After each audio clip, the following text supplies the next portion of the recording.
The next morning, the owner of the Bedouin camp smiled and asked me, "Would you like to meet my family?" I said, "Yes." He told me his sisters would be excited. She almost never met foreigners and she loved practicing English. When I arrived at their home, I was surprised. He was only 25, his sister was 22. There were 4 younger brothers and sisters, including a newborn baby. I remember thinking, how does their mother do all this? His sister couldn't wait to show me something. Her English textbook. It was old. The pages were worn. British English mixed with American English. Every page was filled with handwritten notes. She proudly opened to one lesson and began reading it out loud.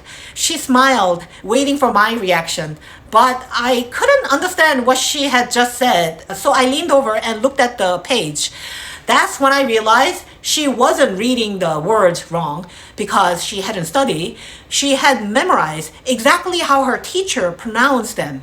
She had worked incredibly hard. She just didn't have anyone else to practice with. She told me the only time she could leave the desert was to attend English class in Aqaba. She couldn't go alone. A female relative had to accompany her.